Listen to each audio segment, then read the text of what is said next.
고맙습니다. 사도들의 순환은 오늘도 지속이 됩니다. 신앙생활을 하다 보면 예기치 않은 많은 일들을 우리는 경험하게 되죠. 과연 그 상황 속에서 나는 지배를 받는지 아니면 나는 주님의 삶으로 주님과 접붙여져 가고 있는지 우리는 다시 한번 생각해야 될 줄로 믿습니다.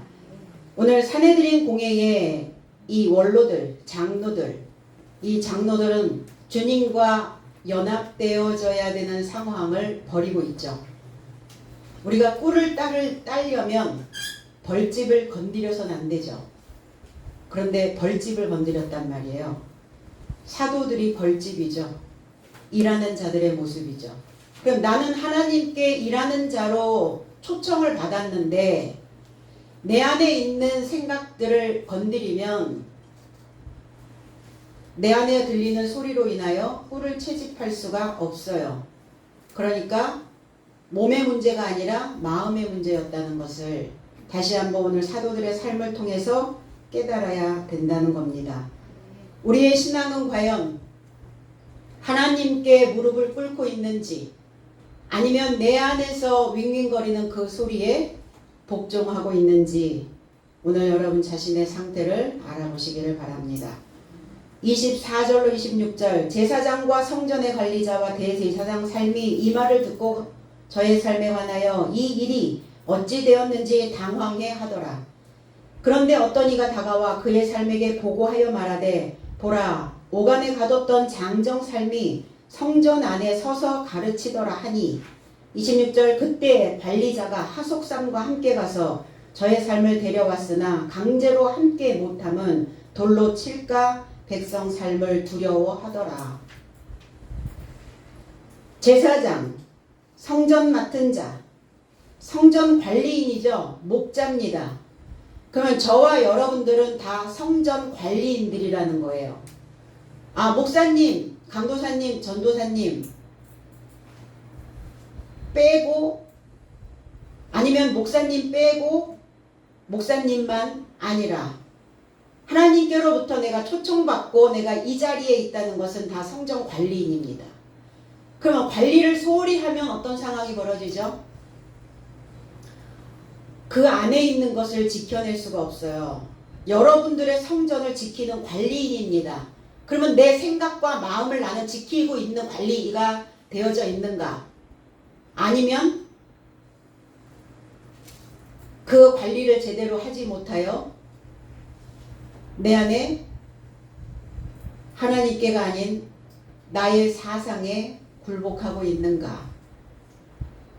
마태복음 2장 6절에 또 유대 땅 베들레헴아 너는 유대 고을 중에 가장 작지 아니하도다. 내게서 한 다스리는 자가 나와서 내 백성 이스라엘의 목자가 되리라. 여기서 다스리는 자 목자입니다. 그리스도 예수를 아기 예수를 훈육된 예수를 말씀하고 계시는 거죠. 유대 땅 베들레헴아 제 해석은 너도 유대 지도자 삶 안에서 가장 작지 아니하다. 왜냐하면 내게서 지도하는 자가 나올 것이니 그가 나의 백성 이스라엘을 목양할 것이다. 신앙생활을 한다는 것 자체가 나의 목양입니다. 그러면 내가 나를 목양하는 지도자가 되어져 있지 못하면 늘 바닥으로 곤두박질을 쳐져요. 무엇이? 나의 영이. 영이 뭡니까? 나의 생각이. 나의 이성적, 논리적 사고가 만들어지지 않고 감정에, 감성에, 상황에 매몰되어져 버린다는 거예요. 그럼 지도를 제대로 못하고 있는 거죠. 내 성전을 관리하지 못하고 있는 겁니다. 위대한 탄생이 돼야 되는데 졸렬한 탄생이 돼서는 안 되잖아요. 우리가 그렇게 졸렬하게 살지 않으려고 우리는 하나님을 지금 믿고 있는데 하나님께로부터 내가 초청되어지기를 간절히 원했던 시절이 있었는데 그 상황은 온데간데 없어지는 거죠. 목양을 안 하고 있는 거예요. 나한테 꼴을 먹이지 않고 있는 겁니다. 무엇을 먹이고 있는 거예요? 내 안에 있는 그 신, 본래 신, 본성적인 신, 내 안에 있는 원흉, 내 안에 있는 본래의 모습들, 본바탕. 그래서 뭐라고 얘기해요? 그 사람의 바탕은 아무리 감추려고 해도 감춰지지 않는데 하나님은 그 본바탕을 드러내는 때가 있거든요. 언제? 십자가에 나와 함께 죽어야 되는 때. 너의 정과 너의 욕심과 너의 육신의 본능을 못 박아야 할 때가 되면 내 본바탕에 무엇이 있는지를 드러내게 하신다는 거예요. 그러면 우리는 그것을 살 길이 열렸다 이렇게 받아들여야 되는데 반대로 생각한다는 거예요. 왜 내 본바탕을 드러내셔서 나를 왜 이렇게 힘이 들게 할까? 왜 나로 하여금 이렇게 시험에 빠져들게 만드시나? 이렇게 생각을 하게 된다는 겁니다. 그러면 어때요? 시험은 시험대로 치르고 낙제는 낙제대로 하고 상황은 상황대로 변화되지 않으면서 그러면서 내 안에 있는 그 본성적 소리들이 이제 아우성을 치기 시작하죠. 그래서 그 이전의 상태보다 훨씬 더 악한 일곱이 들어온다는 거예요. 그러니까 지도하시라고요, 제발. 성전 관리인으로 나에게 맡겨주셨다면 나의 성전이라도 제대로 관리하셔서 나를 바라보는 사람, 내가 내 주변에 있는 사람들과 함께 살아가는 그 모든 순간들에게 본보기가 되어 주셔야만 되는 겁니다. 1차적으로는 내가 나를 볼 거고 2차적으로는 내 가족이 볼 거고 내 자녀가 볼 거고 나로 인하여 이끌림을 당한 그들이 또 볼 것이고 그래서 위대한 목자의 탄생처럼 저와 여러분들도 위대한 탄생이 오늘 있어져야 될 줄로 믿습니다. 그리스도 예수는 어디에 오셨나? 베들레헴이라고 하는 전쟁하는 집에 오셨어요. 뭐 하시려고? 열매되어서 다스릴 자로 오신 겁니다. 텅 빈 마음에 앞으로 더 나아가라고. 순간순간 비죠. 순간순간 생각이 비고 골이 비고 마음이 비어져요. 내 욕심과 욕망의 것들을 비워내면 되는데 하나님의 것을 비워버리니까 문제가 발생이 되죠. 예견하고 있습니까? 내가 하나님의 것을 비워버렸을 때 앞으로 내게 닥쳐올 미래에 대한 것. 그러니까 하나님은 왜 이 전쟁하는 집에 오셨나? 텅 빈 마음을 앞으로 나아가서 받으라는 거예요. 마음이 앞으로 나아가야 쏟아지는 것을 받을 수 있지 않겠습니까? 오늘 이 마음을 앞으로 내놓으시고 그리고 쏟아지는 이 말씀이 여러분들의 삶 속에 채워지기를 원합니다. 그리고 하나님을 더 추구하라고 끊임없이 내 등을 때밀어서 그 지혜를 향한 불타는 사랑으로 이 전쟁하는 집에 뭐하러 오셨어요? 지도자로 관리자로 오셨다는 거예요. 그럼 내가 관리가 안 된다는 건 내 마음이 내 생각이 추스려지지 않고 관리가 안 된다는 건 하나님이 없다는 거예요. 그리스도 예수가 나의 집에 오시지 않았다는 겁니다. 그러면 그렇게 살아도 괜찮은지 아니면 그렇게 되면 안 되겠는지를 얼른 설정하시고 그렇게 되면 안 된다라고 마음이 들어오거든 오늘 내 등을 떼밀어서 하나님의 지혜의 말씀을 내 안에 불을 붙이시기를 원합니다. 사도들의 삶을 잡아오라 이렇게 했어요. 옥에서 노임을 받았는데 결국 유대인들의 삶에 표면적으로 믿었던 그 인생에 본성적 나의 삶에 굴복할 수 없었기에 거기에서 나왔거든요. 그 문을 열고 나왔어요. 그 옥문을. 그랬는데 텅 빈 옥에 아무 사람도 없습니다. 그 옥이 텅 비었습니다라고 말을 듣고 그들이 의혹하였다 그랬어요. 의혹. 디아포레오. 당황했다고요. 어찌할 바를 몰랐다고요. 어리둥절했다고요. 그들의 옥은, 유대인들의 옥은 산에 들인 공회에 있는 그 오래된 그 본성적 그들의 생각의 옥은 텅 비어버렸다는 거예요. 사도들의 삶이 있어야 새로운 소식이 전달될 거 아닙니까? 하나님께 복종하지 않고 그들의 육신에 져서 육신의 사망의 생각에 굴복하고 있는 자들에게는 새로운 소식이 갇혀 있질 않아요. 뚫려버렸단 말이에요. 그 옥이. 그러니까 의혹했다. 유대인들, 제사장, 성정관리인, 대제사장의 옥에는 소식이 안 들어와요.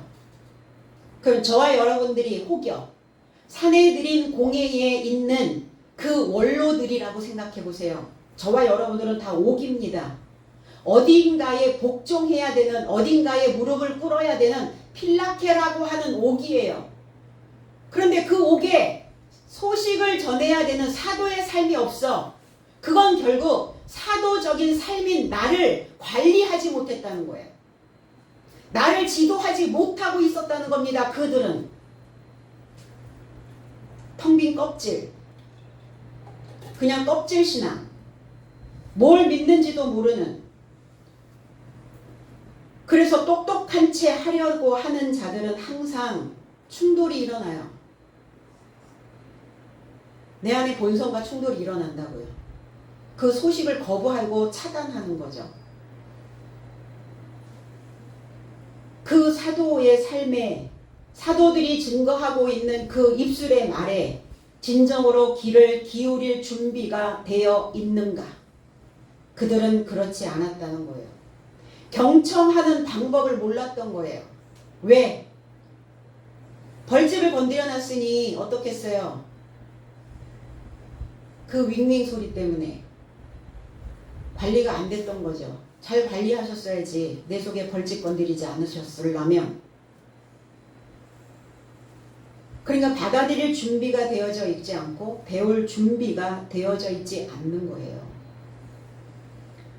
옥에 가두었던 사람들,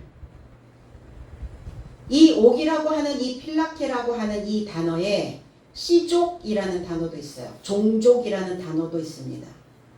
그럼 사도들은 왜 그 옥으로부터 나왔나? 유대적 종자씨로 보존되어지지 않으려고요. 하나님의 보존, 하나님의 종족으로, 하나님의 시족으로, 하나님의 혈통으로 보존되어지시려고. 그 사도들의 삶은 거기를 뚫고 나온 거예요. 우리들의 생각은 우리들의 마음 먹기에 달라요. 마음만 먹으면 무엇이든 뚫어요. 그런데 오늘 이 유대적 사고를 가지고 있는 이들은 하나님께 굴복하지 않고 있는, 하나님의 종자씨로 보존되기를 거부하고 있는, 그러니까 어때요? 다시 비천한 삶으로, 누추한 인생으로, 거렁뱅이 삶으로 되돌아가 버리는 거예요. 순식간에 돌아가지 않겠습니까? 무엇이요? 우리의 생각이에요. 생각은 그만큼 관리를 하지 않으면 다 들고 일어나요. 내 무의식이라고 하는 그 아주 깊은 통 속에 다 얘네들이 지금 저장되어져 있거든요. 없어지는 게 아니에요. 저장되어 있어서 관리하는 거예요. 그러면 관리자로서의 힘을 잃어버리면 얘네들은 다 몰고 올라옵니다. 그동안 뭐 했던, 그동안 나를 알아보지 않았던, 나하고 그동안 놀지 않았던 그 시간들을 보상이라도 받듯이 다 밀고 올라와 버려요. 우리가 왜 휴전이 됐습니까? 저 북까지 우리가 밀고 올라갔거든요. 6.25 때. 그런데 왜 밀렸어요? 거기에 중공군들이 합세를 했단 말이에요. 그러니까 밀리고 그럴 순 없잖아요. 하나님의 사람들이 여기까지 어떻게 왔는데, 여기까지 와놓고 그러니까 사도들은 목숨을 거는 겁니다. 결코 그 옥에 갇히지 않으려고 유대인 사내들인 공회에 그 낡은 그 오래된 관습의 옥에 갇히지 않으려고 그 시족이 되지 않으려고 목숨을 걸고 뚫고 나가는 거예요. 이걸 언제까지 하냐고요? 우리의 육신이 우리의 수명이 다하는 그날까지 하셔야 돼요. 우리의 생각 안에서. 그래서 결코 사도들의 삶은 그들에게 복종하지 않았다는 겁니다. 내가 어디에 굴복하느냐에 따라서 그 옥에 갇혀버려요. 그렇지 않겠습니까? 내가 하나님의 말씀에 복종한다면 하나님의 옥에 갇힐 것이고 하나님이 우리에게 베풀어 주신 그 옥은 말씀의 옥이에요. 내가 사내들인 공회의 원로들, 장로들, 낡은 그 관습에 그것을 복종하고 있다면 나는 그 옥에 갇혀버리는 겁니다. 선택은 항상 우리에게 주셨어요. 하나님이 아무리 나에게 그리 가면 안 된다라고 해도 내가 이미 그렇게 마음을 먹고 그렇게 작정을 했기 때문에 그 옥에 갇혀버리는 거예요. 불행의 싹은 또 트기 시작하겠죠. 그래서 사내들인 공회의 장로와 사도의 삶이 그리고 내 속에 두 삶이 공존하고 있다는 것을 꼭 기억해야 합니다. 사내들인 공회에 있는 또 사도의 삶이 내 안에 두 존재. 나는 어떤 씨로 보존될 것인지, 이 둘 중 나는 누구를 따라가는지 항상 새롭게 우리는 무엇인가를 결정해야 되는 때가 오고 있다는 겁니다. 항상 새롭게 뭔가를 결정해야 되는 때. 신앙생활을 해도 수년 동안 해도 수십 년을 해도 내가 딱히 마음이 잡히지 않는 경우에는 신앙생활을 하고 있어도 내가 마음이 안 잡혀. 항상 내 본성의 소리에 그렇다면 다시 초보로 돌아가세요. 다시 초보로. 아주 처음으로 돌아가서 초보가 되는 거예요. 내가 지금 신앙생활하는 이 생활이 이 말씀이 나를 묶지 않고 있다면 그러면 초보자는 자신의 안경을 끼고 이 진리를 보지 않아요. 그리고 일상의 관습이 나의 삶을 장악하지 못합니다. 뭐는 완전 초보잖아요. 그래서 아주 처음으로 돌아가는 거예요. 그럼 아주 처음으로 돌아간 자의 영혼은 움직일 수 없는 사내들인 공회의 그 꼰대적 생각에서 내 안에 새롭게 싹이 올라오는 그 진리를 새로 발견할 수 있는 가능성이 제시된다는 겁니다. 어떤 말이 들어와도 어떤 말씀을 들어도 내 생각은 여전히 꼼짝하지 않고 움직이지 않고 있는 사내들인 공회에 있다면 다시 시작하는 그 힘을 믿어보셔야 됩니다. 사람들이 그랬어요. 사람들이 그 옥에 없었습니다. 여기 아네르라고 하는 남편 된 자들이 그 안에 남편이 없었습니다. 유대인의 씨를 유대인의 종족을 보존해야 되는 그 씨는 없었습니다. 사내들인 공회에 있는 당신의 씨는 없었습니다. 그 씨를 거기에 남겨두시겠는가? 아니면 나는 그 씨에서 그 종족에서 오래되고 낡은 그 혈통으로부터 나는 오늘 벗어날 것인가? 결정. 고린도전서 13장 11절에 내가 어렸을 때에는 말하는 것이 어린아이와 같고 깨닫는 것이 어린아이와 같고 생각하는 것이 어린아이와 같다가 장성한 사람이 되어서는 어린아이의 일을 버렸노라. 제 해석은 내가 미숙아로 있을 땐 미숙아처럼 말하였고 미숙아처럼 생각하였고 미숙아처럼 계산하더니 장성한 삶이 되었을 때는 남편이 되었을 때는 미숙아의 삶을 폐지하노라. 폐기 처분하시라고요. 계속 그거 바깥에다가 내놨다가 다시 들여왔다가 아니 폐기하려고 바깥에 쓰레기통에 버렸는데 그게 왜 뭐가 아쉬워서 다시 그거 가지고 덜렁덜렁 들어옵니까? 그러니까 완전히 폐지된 게 아니기 때문에 그러는 거예요. 어린아이 네피우스입니다. 미성숙한 미숙아. 그러니까 말을 급하게 하지 마세요. 내 생각에서 내 바탕에서 내 욕망에서 올라오는 그 말을 금방 하지 마시라고요. 내 감정을 잘 들여다보고 내 생각을 잘 들여다보고 내 바탕에서 어떤 말을 해야 되는지 쓸데없는 말 하지 마시고 쓸데있는 말을 하시라고요. 이게 성숙한 자의 모습이에요. 그런데 미숙아는 어때요? 내 감정에서 훅 올라오면 확 뱉어내죠. 이게 미성숙한 미숙아의 모습이에요. 네피우스. 깨닫는 것이 프로네오 생각하는 것이 처리하는 것이 그의 감정이 미숙아 감정이 미숙아라고요. 그리고 생각하는 것이 로기오조마이 계산하는 것이. 그럼 계산을 어떻게 하고 오신 거예요? 그 얄팍한 계산하지 마세요. 그 계산은 항상 나에게 손해를 줘요. 손해를 끼쳐요. 불이익을 당하게 합니다.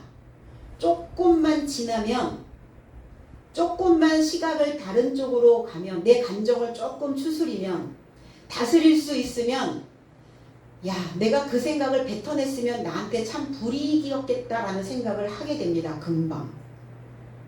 그래서 하나님의 나라는 금방 이렇게 확인하게 하셔요. 확인해 보실래요? 그래서 꼭 확인해야 믿음이 확증되어진다면 이 말씀을 믿겠거든. 그러면 확인 받고 가시던지 아니면 이 말씀이 그렇겠구나라고 인정되어진다면 그렇다면 내 감정을 지금 내가 어떻게 처리하고 있는지를 그리고 내가 어떤 계산을 하고 있는지 하나님 안에 들어가 있는 계산이면 얼마나 좋겠어요. 이 로기오조마이라는 단어에서 말이 되는 신탁이라는 뜻을 가지고 있어요. 그러니까 계산을 하되 말이 되는 신탁을 하시라고요. 제발. 뭐 하지 말고? 말이 안 되는 신탁하지 말고. 그럼 말이 되는 신탁이 뭐고 말이 안 되는 신탁은 뭘까? 말이 안 되는 신탁은 내 안에 있는 나의 본능을 다스리고 있는 그 신에게 부탁하는 거예요. 내 본능의 신, 나의 원래의 신, 내 본바탕의 신, 내가 신이거든요. 내가. 나의 육신이 신이란 말이에요. 사람들은. 내 육신이 신이어갖고 이 신에게 자꾸 의탁을 해. 그렇게 해야 되겠습니까? 이런단 말이에요. 그러면 육신의 신은 뭐라 그래요? 그래 네가 원하는 대로 해 이러죠. 그래 지는 거예요. 그래서 저도 괜찮나요? 그럼 내 자녀들한테 너 저도 괜찮아. 항상 이렇게 얘기하실래요? 그건 싫잖아요 또. 그건 내 삶에서 그냥 그렇지 않다고요. 저와 여러분들을 바라보는 눈들이 있습니다. 여러분들이 여기에 앉아 있다는 것은 이미 사내들인 공예의 그 원로들의 삶에서 벗어난 자들이에요. 만약에 그 삶에서 벗어나지 못했다면 내 육신의 신에게 신탁했다면 우리는 이 자리에 못 앉아 있어요. 그래서 여러분들은 위대한 자들입니다. 여러분들은 위대한 탄생을 또 꿈꾸는 자들이라는 겁니다. 내 자신의 감정에 치우친 결정을 하는 미숙아, 그 미숙아가 아니라 그 말이 안 되는 신탁을 하는 것이 아니라 장성한 삶이 되는 말이 된다는 것은 뭐예요? 그 말이, 내 안에 있는 말이 나를 되게 만든다는 거예요. 나를 가능성 있게 만든다는 겁니다. 그 신탁을 할 수 있는 자들을 장성한 자라고, 남편이라고 말합니다. 남편된 자들은 어떻게 해야 되는가? 남편된 자들은 씨를 가지고 있는 자들이에요. 씨를 뿌리고 있는 자들입니다. 그러면 이 남편된 장성한 자들은 하나님의 뜻대로 살기를 목록 작성을 하셔야 돼요. 목록. 인생의 목록을 작성해 보셨나요? 안 해보셨어요?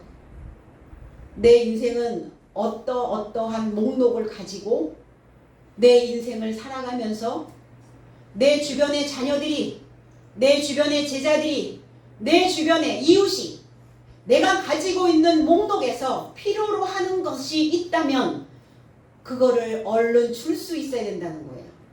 그러면 내가 하나님의 목록을 얼만큼 가지고 있는지 목록 작성을 오늘 한번 해보시기 바랍니다. 언제든지 빼줄 수 있는 그 능력된 지도자가 되어져 있는지. 그들이 나가서 서서 가르치고 있더라. 백성을 서서 가르치고 있더라. 부활된 자의 모습들입니다. 변화된 자들의 모습이에요. 하나님의 혈족으로, 하나님의 혈통이 되어지기를 피가리를 한 사람들이에요. 피가리 그러니까 무섭죠. 사상을 바꾸는 거예요. 마음을 고쳐먹는 겁니다. 내 본바탕대로 그렇게 또 마지막 여행을 갈 수는 없잖아요. 내 인생의 여행을 또 그렇게 마칠 수는 없잖아요. 그것을 또 본받게 자녀들을, 제자들을 또 그렇게 지도할 수는 없잖아요. 그러면 서야 해요. 일어설 힘이 없다고요? 마음이 주저앉은 거죠. 시스템이 부활되는 겁니다. 부활이 되어지려면 내가 인지가 돼야 돼요. 내가 어떤 모습이지? 내가 내 모습을 깨달아야 변화가 일어납니다. 나는 없는, 하나님은 없는 상황만 있는, 나는 없고 상황만 있어. 그러면 어때요? 늘 상황의 소용돌이 속에 휘말려 버린다는 겁니다. 나는 없는 상태만 있어. 그러면 그 상태가 하나님의 상태면 너무 좋은데, 사도들의 상태면 너무 좋은데, 사내들인 공회의 그 오래된 장로들의 상태라면 어떻게 할 거냐고요. 근데 우리에게는 오늘 기회가 있네요. 오늘이라고 하는 이 시간을 나에게 허락해 주셨다는 거. 기회입니다. 오늘 벗어날 기회. 오늘 그것을 내가 다시 일어서야 될 수 있는 그 힘을 받는 기회가 오늘이라는 겁니다. 가르치더라 그들. 디다스코, 교훈을 주고 있는 겁니다. 그들이 교리를 주고 있는 거예요. 교리를 받아들이지 않고 있다면 장성한 자가 되지 못해요. 배우지 않는다면, 자, 우리가 배움이라는 것은 어때요? 반복, 또 반복. 이게 학습이거든요. 나 이미 다 배웠어. 나는 이미 배운 거 가지고 됐어. 까먹어요. 초등학교 연산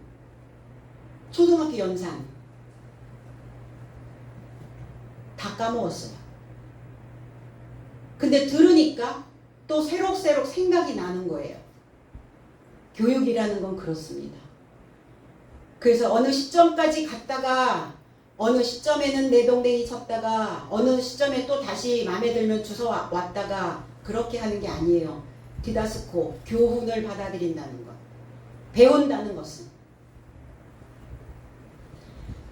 그러면 왜 우리는 끊임없이 이 배움에 들어가야 되는가? 영글어야 되기 때문에 그래요. 영글지 않으면 떠버리가 돼요. 떠버리. 어리버리. 떠버리가 뭔지 아세요? 어리버리 가진 것 없어 떠버리. 떠버리가 돼버린다고 가진 거 없으면. 그리고 인생이 어리버리해진다고요. 어리버리해진다는 것은 뭐예요?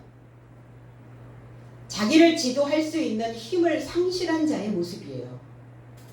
자기의 감정을 다스리지 못하는 자의 모습입니다.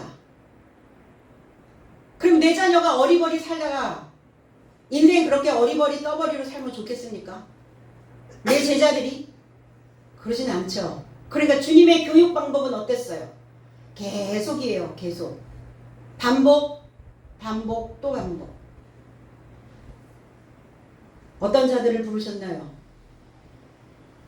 다 초보자로 돌아간 자들의 모습을 그들을 초청해내셨다고요. 내가 이만큼은 알고 있는데요. 그 삶에서 벗어난 자의 삶은 내가 어느 정도 알고 있는데 그러니까 결국은 거기에서 탈락 이렇게 돼버리는 거예요. 떠버리가 돼버린 거예요. 영글지 않으면 떠버리가 됩니다. 성전 맡은 자 거기에 관속들. 자, 관속. 휘페레테스라는 단어예요. 하속. 수종 드는 자입니다. 일꾼이에요. 그러면 저와 여러분들은 그리스도 예수에게 속한 하속이어야죠. 그리스도 예수의 일꾼들이어야죠. 오늘 근데 사도들을 잡으러 간 자들은 사내들인 공회에 그 표면적으로 믿고 있었던 그 유대인의 종들이었어요. 나는 어디의 일꾼으로 지금 서 있는가? 하나님의 일꾼인가? 아니면 그 오래된 낡은 그 사고의 사내들인 공회에 있는 일꾼들인가? 고린도전서 4장 1절에 사람이 마땅히 우리를 그리스도의 일꾼이요 하나님의 비밀을 맡은 자로 여길지어다 그랬어요.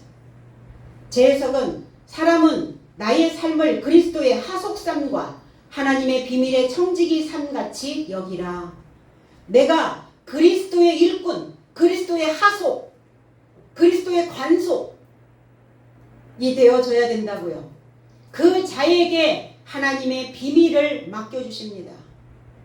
하나님의 비밀은 뭡니까? 말씀을 열어주는 거예요. 말씀은 문자라고 하는 글자라고 하는 것에 다 갇혀 있어요. 비밀이 쌓여 있단 말이에요. 다 덮어놨다고요. 사도들만이 배우는 자만이 그 말씀의 비밀을 열어주시는데 결국 말씀의 비밀을 열 수 있는 자는 내 속에 있는 것을 열어낼 수 있다는 거예요. 내가 내 마음을 잘 모르겠죠. 사람들은 그렇게 얘기해요. 그래서 내 마음을 잘 모르니까 내 마음을 갈 곳을 잃어 버리기도 하고 내 마음이 방황을 하기도 하고 내 마음을 잘 들여다보지도 못하겠고 그래요. 그 말씀의 비밀이 열린 자는 내 마음의 비밀도 열린다는 거예요. 진짜 내 마음이 뭔지를 열 수 있다는 겁니다. 유대인의 하속삶이 그리스도 예수를 십자가에 못 박을 때도 이 유대인의 하속삶이 예수를 잡아 결박했던 것을 알 수 있어요. 그래서 결박해서 대제사장 가야바에게 끌고 갔었거든요. 오늘 또 유대인의 하속들이 사도의 삶을 잡아왔어요. 잡혀왔어요. 그런데 강제로 못하면 폭력적으로 못하는 것은 그들에게 난폭하게 하지 못하는 것은 돌로 칠까 두려워라. 백성들이 돌로 칠까? 돌. 어떤 돌이요? 사람이 돌입니다. 거기에 무슨 돌이 있었겠어요? 뭐 짱돌로 찍었겠어요? 물맷돌로 찍었겠어요? 무슨 돌이겠어요? 백성들이 가지고 있는 마음이 돌이라고요. 근데 이 돌이 굴러가야 되는데 굴러가지 않고 박혀 있으면 죽은 돌. 이 돌이 굴러가면서 상황을 보고 내가 어떤 결정을 해야 되는지를 알고 알아차리는 사람, 그 돌은 산돌. 생각이 콕 박히죠. 생각이 그렇게 딱, 마음이 딱 그렇게 잡히잖아요. 그 완악한 마음이 돌이라고요. 죽은 돌. 왜? 굴러가지 않으니까. 그래서 굴러가는 돌은 썩지 않고 이끼가 끼지 않습니다. 이 히브리어 단어에서 에벤이라는 단어, 에벤. 이 에벤이라는 단어는 내가 아들이다 라는 뜻이에요. 내가 세워졌다 라는 의미예요. 내가 세워졌다면 돌이에요. 어떤 돌? 산돌. 주님은 에벤으로 오셨어요. 산돌로 오셨다고요. 내가 아들이다. 산돌로 오셨거든요. 에벤에셀, 돌을 도왔다고요. 그 돌을 도왔다. 에셀이란 단어가 돕다, 도움을 주다. 그러면 내 돌을 도와야죠. 나를 도와야지. 내 돌, 짱 박혀 있는 이미 마음 굳힌 그 돌을 도와야죠. 그럼 마음 굳힌 그 돌을 도울 수 있는 방법은 뭐요? 말씀의 이 물로 인하여 내가 흘러가는 거예요. 말씀의 돌이, 말씀이 내 안에 들어가서 이 물이 나를 굴러가게 만드는 것, 그것이 나를 돕는 거예요. 이게 에베네셀이에요. 그래서 아들이 되면 뭐라고 얘기해요? 우리 집 기둥 그러잖아요. 우리 집 기둥. 그 자가 바로 에벤이란 말이에요. 우리 집 기둥. 그러면 여러분들은 다 하나님 집에 기둥된 자들입니다. 하나님 집에 기둥되지 못했다면 이 말씀을, 이 물을 못 먹는다니까요. 자, 이 물을 먹고 있는 우리는 하나님의 아들이, 하나님의 기둥이 되어진 자라는 거예요. 그래서 그리스도도 돌, 제자도 돌, 사도들도 돌, 저와 여러분들도 돌. 오늘 사도들을 잡아간 성전 관리인과 하석들도 돌. 근데 그들의 생각은 박혀 있어요. 고정되어 있어요. 움직일 수 없는 돌이에요. 왜 안 움직이죠? 왜 안 움직여요? 내가 나를 깨닫지 못하기 때문에 안 움직이는 거예요. 그러면 어때요? 사는 게 수월하던가요? 아니면 사는 게 막막하던가요? 사는 게 막막해요. 그러니까 제발 불러가시라고요. 그리스도는 보배로운 산돌. 그 산돌을 우리는 보석이다 이렇게 말합니다. 오늘 이 말씀을 듣는 여러분들이 진짜 보석인 줄로 믿습니다. 마태복음 23장 37절에 예루살렘아 예루살렘아 선지자들을 죽이고 내게 파송된 자들을 돌로 치는 자여 암탉이 그 새끼를 날개 아래 모음같이 내가 내 자녀를 모으려 한 일이 몇 번이냐. 그러나 너희가 원치 아니하였도다. 그들은 원치 않았다고요. 마음이 원치 않았어. 주님의 날개품 아래, 배움 아래, 그 지식 아래 모아 들어가는 것을 원치 않았다고요. 그것을 배우는 것을 원치 않았다고요.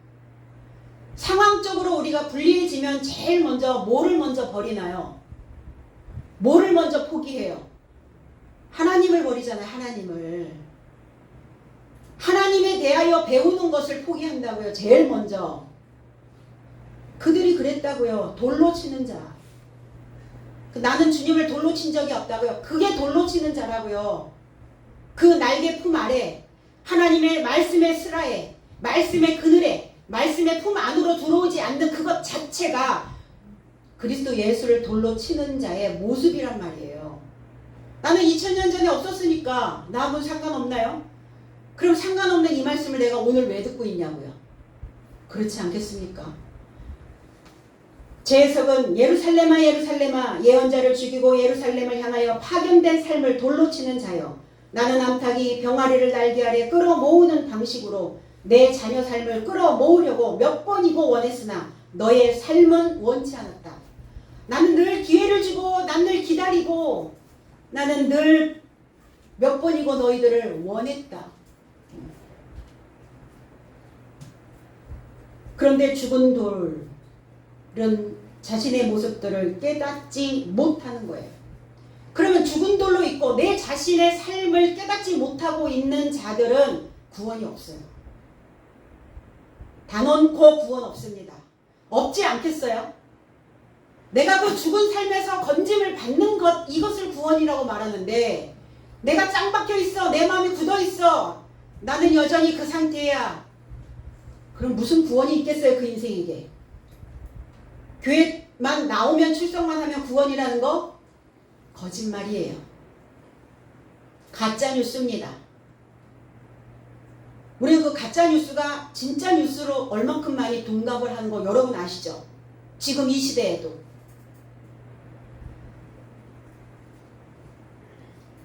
살아가는 방식이 어떠한지 깨달아야 변화가 되고, 그 변화된 그 삶이, 그게 구원이고, 구원받은 그 인생은 산돌이 되어서 빛을 발하게 됩니다. 적어도 이 과정은 가셔야 될 거 아니에요. 그러니까 제발 오늘 나의 잘못된 방식은 이제 좀 바꿉시다. 더 이상 그 생각으로 가지 말고 오늘이 가기 전에 그 떠나갈 당신을 애석해하고 아쉬워하지 마시고, 오늘이 가기 전에 그 오래되고 낡은 사내들인 공예의 신앙관이 떠나간다고 하거든 기꺼이 떠나보내시기 바랍니다. 에스겔 1장 26절에 그 머리 위에 있는 궁창, 보좌의 형상이 있는데 그 모양이 남보석 같고 그 보좌의 형상 위에 한 형상이 있어 사람의 모양 같더라. 머리 위에 궁창이 있대요. 이 머리는 흔들다라는 의미를 가지고 있어요. 머리는 흔들려야 됩니다. 가장 중요한, 가장 높은 부분. 그러니까 이 머리가 정지되면 문제가 되죠. 사고가 마비가 되면 문제가 돼요. 그러니까 항상 흔들려야 돼요. 머리는 흔들려야 돼. 움직여야 된다고요. 생각이 움직이셔야 된다고. 그 움직이는 머리 위에 복구되어질 수 있는, 뭔가 솟아낼 수 있는 궁창이 있다고요. 궁창, 라키아, 넓게 펴진 곳. 그러면 넓게 어떻게 펴져야 돼요? 어떻게 피셔야 됩니까? 망치질 하셔야죠. 오늘 이 말씀이, 이 혀 끝에 이 망치가 여러분들의 생각들을, 여러분들의 머리를 두드려서 좀 넓게 피시기 바랍니다. 그것만 보지 말고, 그 상황만 보지 말고 좀 넓게, 멀리 볼 수 있는 시각이 되어져 있어야 되지 않겠어요? 그래서 짓누르다, 탕탕 치다, 두들겨 펴다, 이게 궁창이에요. 가만히 있으면 궁창은 만들어지지 않습니다.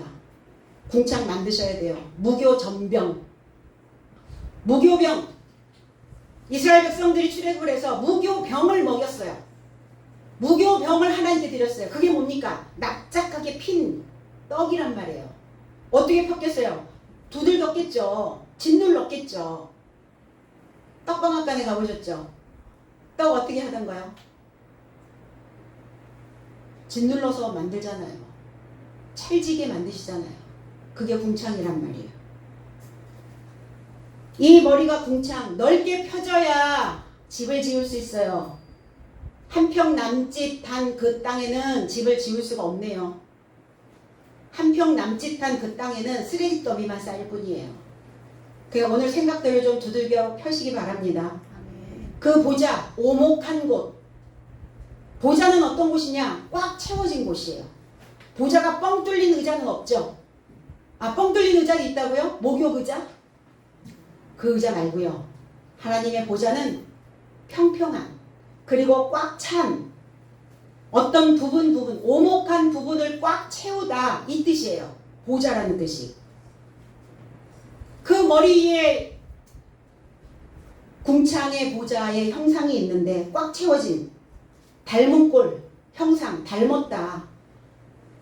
근데 그 모양이 남보석 같고, 남보 사파르라는 단어예요. 사파이어 들어보셨죠? 이 사파르라고 하는 이 단어가 기록하다 라는 의미를 가지고 있어요. 그럼 머리에 뭘 가지고 있어야 된다고요? 파란색 보석, 파란색 돌. 파란색 돌이 있어야, 하늘의 색깔이 있어야, 하늘에 물감이 있어야 내 이 넓게 펴져 있는 그 생각에 기록을 할 수 있다고요. 그 머리에 남보석이 없으면, 하나님의 물감이 없는 자는 머리에 기록이 안 돼요. 그러니까 옛날 기록 가지고 맨날 살려니 뒤떨어지는 거예요. 세대에 뒤떨어져. 못 쫓아가는 거예요. 삶이 못 쫓아가. 그래서 그 위로부터 그 위에 사람의 모양 같더라. 사람의 모양. 사람이라고요. 사람이. 머리에 궁창 꽉 차 있는 보좌. 그 보좌가 하나님과 닮은 꼴이 되어져야 된다고요. 머리에 하나님과 닮은 꼴이 되려면 하나님의 글이 기록되어져야죠. 하늘의 파란색. 그래서 우리 잉크가 예전에는 파란 잉크도 있고 검정 잉크도 있고 그랬거든요. 그 파란색 물감을 선호하시나 봐요. 우리는 다 파란 잉크를 가지고, 남색 그 보석을 가지고 머리에 기록해야 된다는 겁니다. 그래야 하나님과 닮은 사람의 모양 같더라. 그 모습 같더라. 그 모습. 모습은 뭡니까? 보여지는 것. 보여지는 모습이 어때요? 보여지는 모습이 하나님의 모습이어야 된다는 겁니다. 27절로 29절. 그래서 저의 삶을 데려다가 공회 안에 세웠다. 그리고 제사장이 신문하여 말하되 나의 삶이 이 이름에 접촉하여 가르치지 말라고 명령을 명하지 않았더냐. 그리고 봐라, 너의 삶의 교훈으로 예루살렘을 채웠으며 이 사람의 피를 나의 삶의 접촉을 초래하려고 작정하는구나. 그러자 베드로와 사도 삶이 판단을 마치고 말하되 사람보다 더욱 하나님에게 복종함이 마땅하다. 좀 우리도 장성한 자가 되어서 나의 옛 사고의 내 본성에, 나의 육신의 신의 소리가 들려오거든 나는 사람이 아니라 하나님의 말씀에 복종함이 마땅하다라고 좀 큰 소리 쳤으면 좋겠습니다. 제사장이 신문한 내용이 뭡니까? 그리스도 예수의 이름에 연결된 모든 지식은 가르치지 말라 이랬어요. 이름이 문제죠. 예수의 이름에 접촉하지 말라. 예수의 이름에 접촉하여 가르치는 그 지식이 뭡니까? 부활입니다. 변합니다. 개혁이에요. 그리스도를 죽인 자들이 이 교리를 가르치지 말라고 언금하였다 그랬어요. 언금. 파랑겔리아. 가르치지 말라고 언금하였다. 그게 얼마나 이 메시지를 강하게 임팩트 있게 주냐면,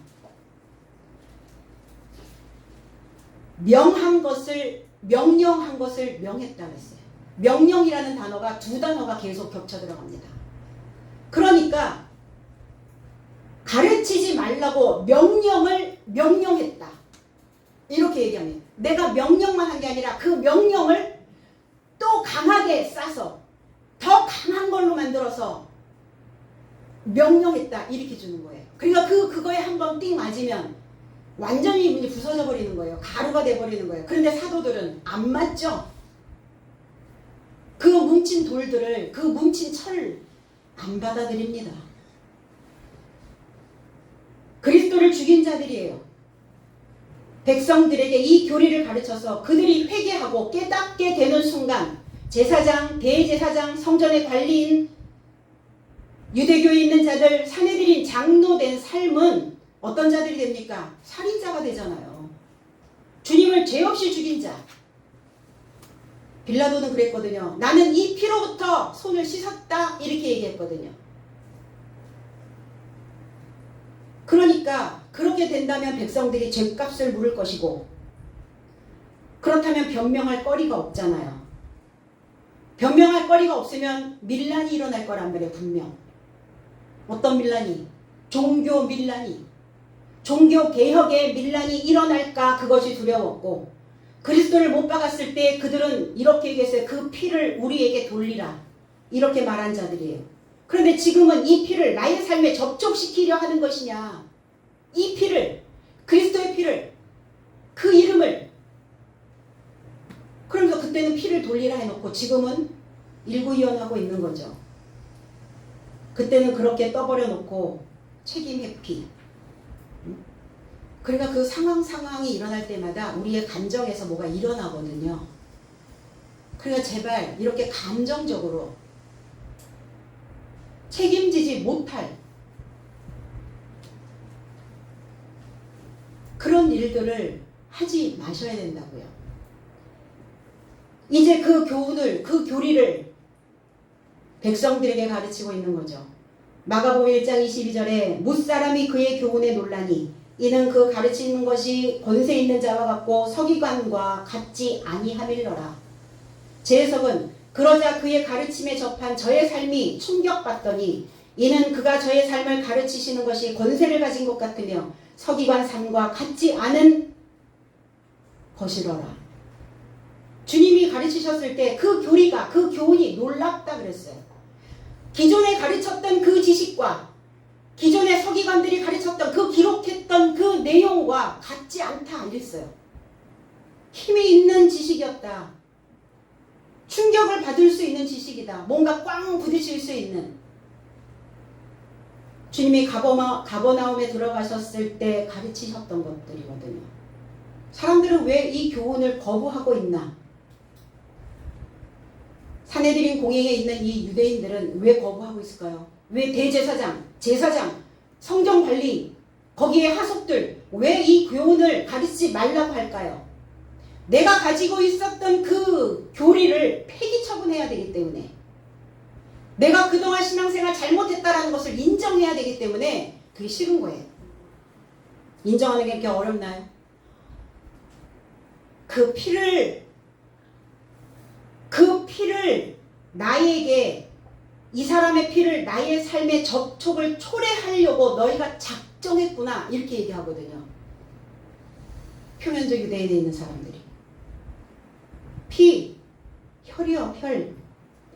마태복음 27장 25절에 백성이 다 대답하여 가로되 그 피를 우리와 우리 자손에게 돌릴지어다.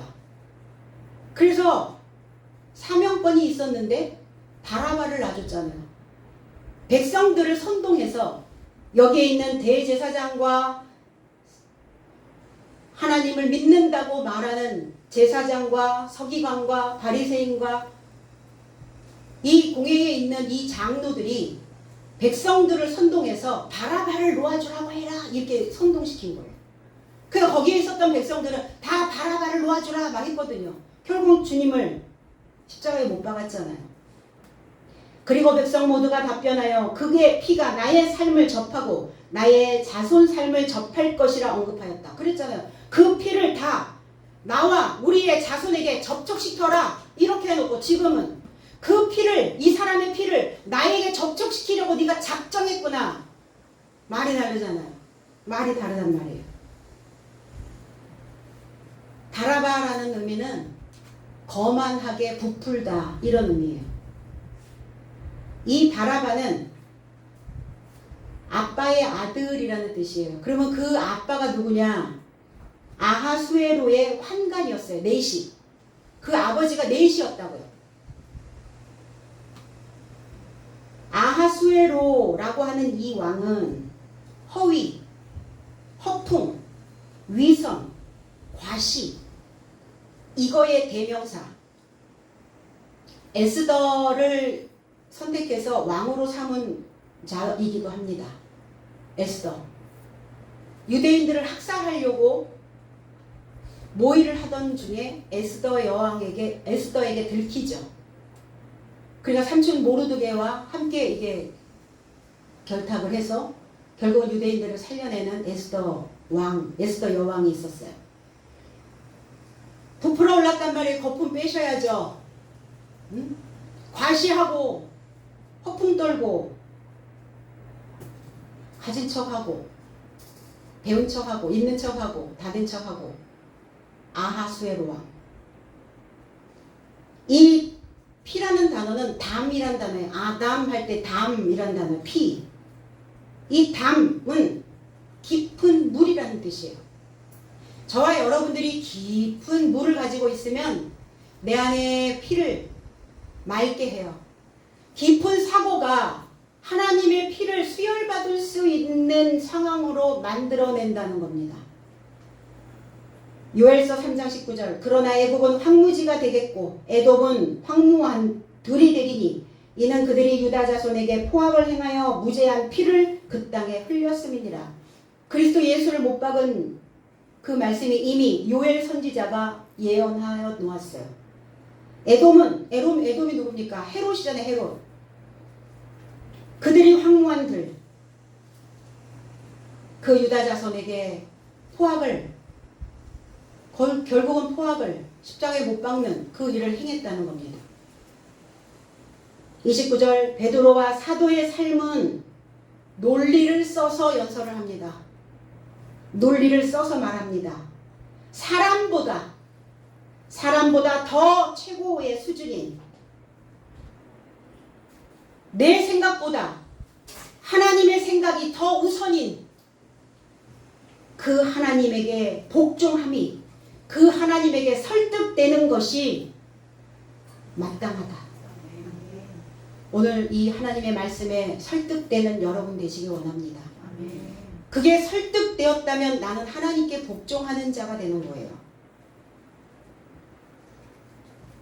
그래서 복종이 되어지면 우리의 정신적인 사이즈가 사도의 삶이 사도의 사고가 되어질 수 있습니다. 오늘 이 땅을 우리가 살아가는 동안 행복한 나날들로 만들고 싶다면 최고의 수준으로 만들시기를 작정하고 계시는 그 하나님에게 복종하시기를 설득되시기를 나사렛 예수 그리스도 이름 안에서 축복드립니다. 기도하겠습니다. 아버지 은혜 고맙습니다. 오늘 우리를 향하신 하나님의 그 계획이 무엇인지를 다시 한번 또 깨닫게 됩니다. 하나님 나의 상태, 나의 모습, 하나님의 모양이 되어지기를 원하고 내 안에 하나님의 사상으로 가득 채워져서 나는 하나님에게 무릎 꿇고 하나님께 설득되어지는 나이기를 원합니다. 오늘 내 안에 들려오는 그 소리가 어떤 소리인지를 분별하게 하시고 나는 어떤 신에게 끊임없이 신탁을 하고 있는지 말이 되는 신탁을 하는지 말이 안 되는 신탁을 하고 있는지 다시 한번 깨달아 분별할 수 있도록 도와주시옵소서. 오늘 이 자리에 앉아있는 하나님의 일꾼들을 기억하여 주시기 원합니다. 이 하속들이 하나님의 말씀으로 인하여 부자된 삶이 되게 하시고 부유한 자들이 되게 하시고 풍성한 자가 되게 하시고 그래서 넘치는 자가 되게 하셔서 장성한 남편된 자로 그 씨를 뿌릴 수 있는 하나님의 존귀한 자들이 되게 하여 주시옵소서. 감사드리며 예수 그리스도의 이름으로 기도하옵나이다. 아멘.